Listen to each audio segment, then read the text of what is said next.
Parce qu'avec ces données, la probabilité augmente encore qu'il n'y ait pas de nouvelle baisse de taux lors de la prochaine décision de la Réserve fédérale dans 2 semaines, le 28 janvier. Aujourd'hui, les amis, on a eu des données très importantes sur l'inflation aux États-Unis. Et clairement, c'est pas une bonne surprise. Les chiffres de l'inflation des producteurs, ce qu'on appelle le PPI, sont tombés et ils sont au-dessus des attentes. Sur un an, le PPI ressort à 3% alors que le marché attendait 2,7%.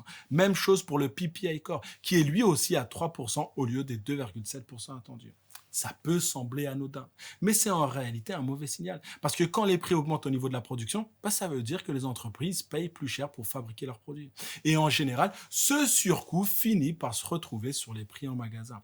Et c'est pour cette raison que la Banque centrale américaine surveille de très près ces chiffres. Et là, clairement, ça complique les choses. Parce qu'avec ces données, la probabilité augmente encore qu'il n'y ait pas de nouvelle baisse de taux lors de la prochaine décision de la Réserve fédérale dans 2 semaines, le 28 janvier. En clair, pour faire simple, les taux risquent de rester élevés plus longtemps que prévu.